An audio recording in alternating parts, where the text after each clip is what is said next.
అంత డబ్బు దొరుకుతుందా? అమ్మ దక్కుతుందా? అమ్మంటే ఎంత ప్రేమో ఆమె కొడుకులకి. కానీ అప్పు సొప్పు చేసినా చాలటం లేదు. అమ్మ విషయం తెలిసి ఆ ఇంటి పెద్ద కొడుకు ఊరుకుంటాడా?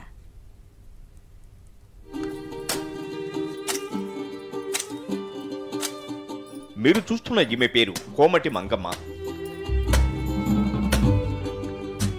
ఈమె ఇప్పుడిలా తన పనులు తాను చేసుకుంటూ ఇంటి పనులు చేసుకోవడం చూస్తుంటే ఆమె కుటుంబ సభ్యులకే నమ్మశక్యం కావటం లేదు.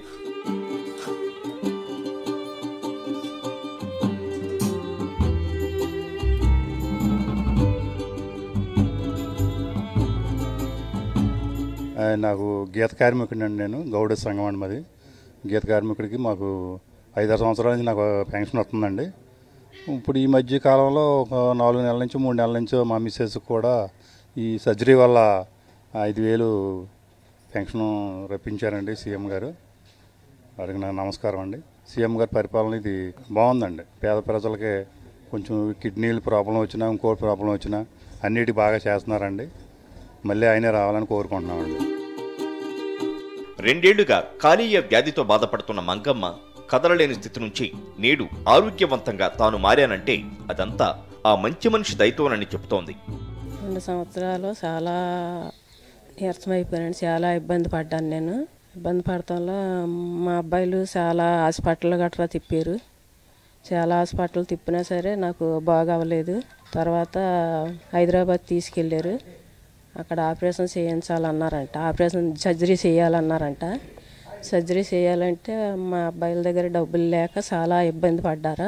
ఇబ్బంది పడితే ఎవరి సహాయం వల్ల మొత్తం ఎమ్మెల్యే గారిలో కలిసి సీఎం గారి దగ్గరికి సీఎం గారితో డొనేషన్ వచ్చేలాగా 10 లక్షలు మాట్లాడుకున్నారు. మాట్లాడుకున్నాక అవి పెట్టి చేయించారు. కొంత అప్పు అయిందండి. మళ్ళీ జగన్మోహన్ రెడ్డి గారే సీఎం అవ్వాలి. ఇలాగ నాలాంటి వాళ్ళు చాలామంది ఉంటారండి నిరుపేదలు. వాళ్ళందరికీ కూడా సహాయం చేసి సక్రమంగా ఉండాలండి. జగన్మోహన్ రెడ్డి గారు కూడా మాకు 3 అబ్బాయిలు అండి. మా 3 అబ్బాయిలతో ఆయన కూడా నాకు 4 అబ్బాయిలాగా మా అబ్బాయిలతో సమానంగా ఆయన నాకు హెల్ప్ చేశారండి. ఆయనకి నా వందనాలండి. అమ్మను కాపాడుకోవడానికి ఆమె కుమారులంతా పడాల్సిన పాట్లన్నీ పడ్డారు. వాళ్లతో పాటు తన బాధ్యత నెరవేర్చాడు ఆ ఇంటి పెద్ద కొడుకు. నా పేరు సురేష్ అండి, కే సురేష్. నాది ఏలూరు జిల్లా ఉంగుటూరు మండలం బొమ్మిడి గ్రామం అండి మాది. మా మదర్కి 2018 నుంచి కాలేయ వ్యాధితో బాధపడుతూ ఉంటే వైద్యం చాలా చోట్ల తిప్పాం. వైద్యం అది చేయించుకుంటూ వచ్చామండి. 2021లో హైదరాబాదు గచ్చిబౌలిలో ఉన్న ఏఐజీ హాస్పిటల్కి తీసుకెళ్తే లివర్ ట్రాన్స్ప్లాంటేషన్ చేయించాలి, ఖర్చు అది ఎక్కువ అవుతుంది, 20-30 లక్షల దాకా అవుద్ది, ఆ ఖర్చు అది మీరు భరిస్తే లివర్ ట్రాన్స్ప్లాంటేషన్ చేస్తానని చెప్పేసి అన్నారు. అప్పుడు మా దగ్గర అంత డబ్బు లేక ఎమ్మెల్యే గారి దగ్గరికి వెళ్ళామండి. ఎమ్మెల్యే వాసుబాబు గారు మన సీఎం జగన్మోహన్ రెడ్డి గారి దృష్టికి తీసుకెళ్ళి మాకు 10 లక్షల రూపాయలు ఆర్థిక సాయం ఇప్పించారు. ఆ డబ్బులు వేసుకుని మా అమ్మగారిని వైద్యం చేయించి బాగు చేయించుకోగలిగాము. దాని గురించి మన ఎమ్మెల్యే వాసుబాబు గారికి, సీఎం జగన్మోహన్ రెడ్డి గారికి కృతజ్ఞతలు తెలుపుకుంటున్నాం. ఇటువంటి ఆరోగ్య సేవా కార్యక్రమాలు చాలా బాగున్నాయి. నిరుపేదలందరికీ కూడా పూర్తి న్యాయం జరుగుతుందండి ఈ పాలనలో. మొత్తం అందరికీ కూడా వైద్యం నిమిత్తమే కానివ్వండి, వేరే ఇతర అన్నీ కూడా చాలా సక్రమంగా జరుగుతున్నాయండి. చాలా ఆనందంగా ఉంది. ముఖ్యమంత్రి గారు శ్రీ జగన్మోహన్ రెడ్డి గారికి మా అమ్మగారి గురించి 10 లక్షల ఆర్థిక సాయం చేసినందుకు చాలా కృతజ్ఞతలు తెలుపుకుంటున్నానండి. ఇప్పుడు ఈ family happy. CM YS Jaganmohan Reddy మంగమ్మకిస్తున్న 5,000 రూపాయల ఆసరా పింఛన్, గీత కార్మికుడు కావడంతో భర్తకొస్తున్న పింఛన్తో ఈ కుటుంబం ఉన్నంతలో సంతోషంగా ఉంది. మంచి చేయాలనుకునే మంచి మనసు మంచి చెడు చూస్తుందా?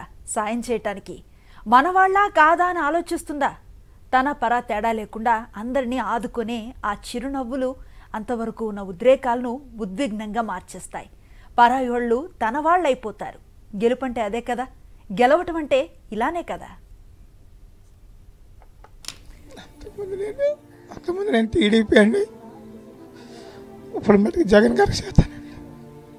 జగన్ గారు సీఎం అవ్వాలన్నప్పుడు మళ్ళీ టీడీపీ అంటే నాకు చాలా అభిమానం అండి.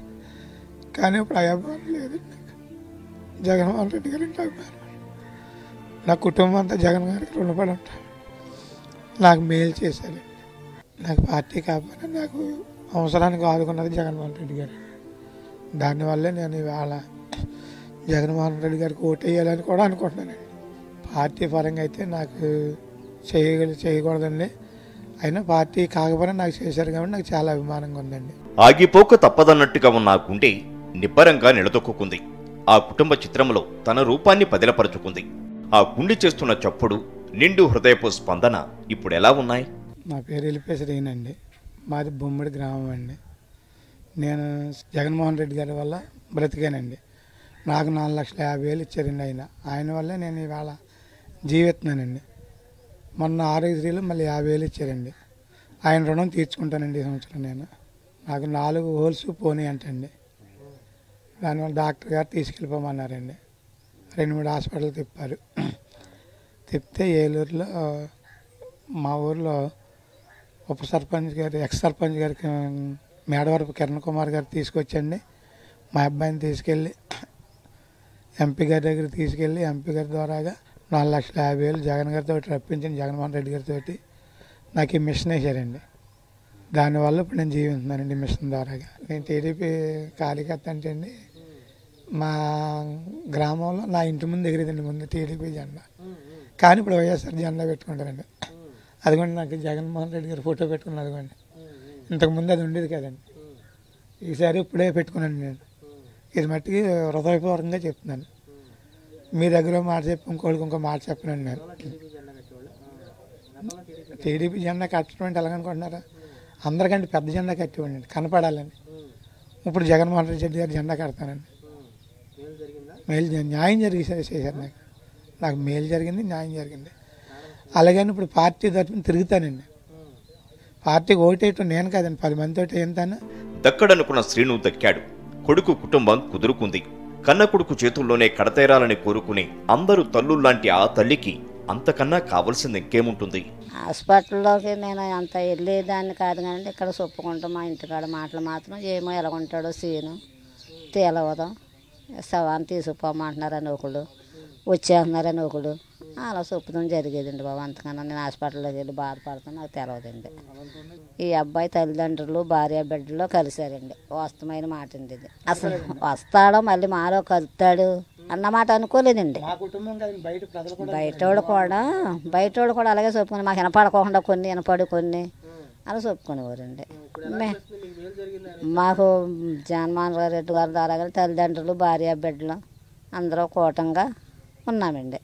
జగన్మోహన్ రెడ్డి గారి ద్వారాగానే మేము ఇలా ఉన్నామండి. ఇలా నిలబెట్టాడండి ఆ బిడ్డని. అప్పుడప్పుడే లోకం తెలుస్తోంది. సొంత కాళ్లపై నిలబడి నాన్నకు చేయూతగా నిలబడాలనుకున్నాడా కొడుకు. అంతలోనే నాన్నకు ఆపద. ఆదుకునేదెవరు? అంతలోనే సంక్షేమానికి అర్హతే కాని కులం, మతం, రాజకీయం అడ్డు కాదని చెప్పే అన్న గుర్తొచ్చాడు. మీరు 15 లక్షలు టేబుల్ పెట్టండి, మీకు ఏదైనా ఇన్సూరెన్స్ ఉంటే చెప్పండి అంటే, నాకు నా జాబ్ వల్ల అయితే నాకు ఏ ఇన్సూరెన్స్ అయితే లేదు. అండ్ వీళ్ళు కూడా ఏ ఇన్సూరెన్స్ కట్టింది అయితే కూడా నాకు తెలియదు. అంటే అప్పటికీ అంత ఐడియా లేదు నాకు. అంటే నాకున్న ఏజ్కి, నాకున్న మెచ్యూరిటీకి ఇది నాకు ఒక పెద్ద టాస్క్ ఇది. కానీ ఏంటంటే దేవుడి దయ వల్ల, జగన్మోహన్ రెడ్డి గారి దయ వల్ల మేము హాస్పిటల్ తిప్పడం కానీ, అండ్ తర్వాత విజయవాడ, మళ్ళీ దాని నుంచి రాజమండ్రి, బొల్లేని హాస్పిటల్. అండ్ అక్కడైతే మనిషి ఇంకా ఏ రోజుకి ఆ రోజు ఎంతకంత 50, ఫస్ట్ 75, తర్వాత 50, తర్వాత 25, తర్వాత 15. సో ఆ స్టేజెస్కి వెళ్ళిన మనిషి ఈరోజు ఇప్పుడు మన మధ్య ఎలా కూర్చున్నాడంటే దానికి రీజన్ ముఖ్యమంత్రి అయినటువంటి మన వైఎస్ జగన్మోహన్ రెడ్డి గారు. ఆయన పెట్టిన భిక్ష ఈ ప్రాణం. అండ్ దాని తర్వాత మేము ఏలూరు ఆశ్రమంకి రావడం జరిగింది. అండ్ ఈరోజు ఆయన ఇలా ఉన్నాడు అంటే దానికి రీజన్ వచ్చేసి జగన్మోహన్ రెడ్డి గారు.